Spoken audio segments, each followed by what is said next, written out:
Kalau saya sekarang dipercaya mimpin bangsa, saya ingin mimpin pemerintah yang bersih, pemerintah yang tidak korup. Saya salah satu idola saya yang saya contoh adalah Jenderal Park Chung-hee, Presiden Korea yang mimpin pembangunan industrialisasi Korea. Ya mungkin ini tidak politically correct karena dia tentara ya. Tapi kalau tanya orang Korea semua, dia banyak jasanya dalam pembangunan ekonomi Korea. Dan yang saya kagum sama dia dan semua orang Korea mengakui dia memang orang yang bersih, orang yang tidak korup, orang yang membangun budaya Korea yang baik. Jadi ya itu salah satu contoh saya ingin jadi seperti itu.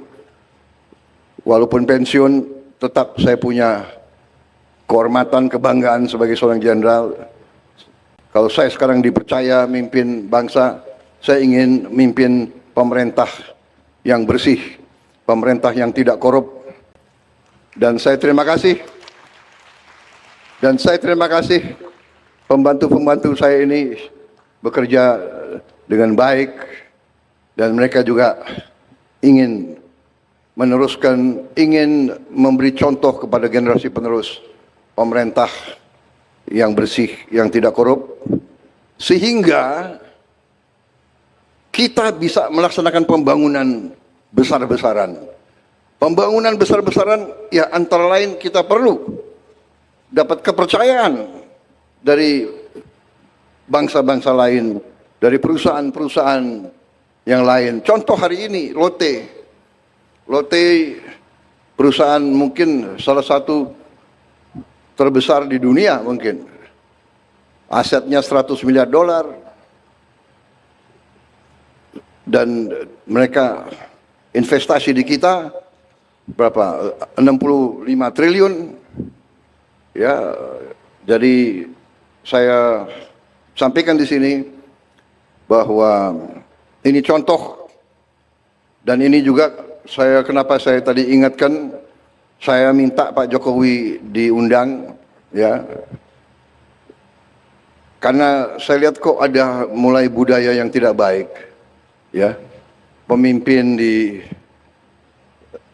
dikuyu-kuyu, dicari-cari, pada saat berkuasa disanjung-sanjung. Ini budaya apa? Ini harus kita rubah. Ya kan?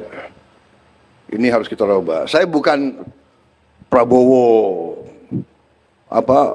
takut sama Jokowi. Prabowo masih dikendalikan oleh Pak Jokowi. Enggak ada itu. Pak Jokowi itu enggak pernah nitip apa-apa sama saya. Ya saya harus katakan yang sebenarnya, kan begitu. Pak Prabowo takut sama Pak Jokowi.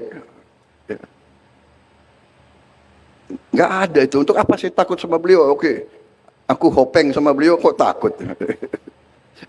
Iya kan? Sudahlah, saudara-saudara. Beliau memimpin 10 tahun, diakui dunia bagaimanapun. Inflasi di bawah beliau cukup bagus. Pertumbuhan bagus. Iya kan? Come on. Harus kita yang benar lah, yang jujur lah, ya kan?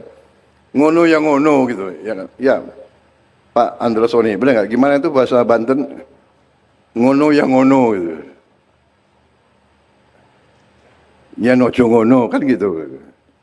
Banten ada bahasa sama ya, Banten sama Banyumas ada persamaan ya? Hah? Ya, jadi saudara-saudara, ini prestasi hari ini, terima kasih, saya bangga.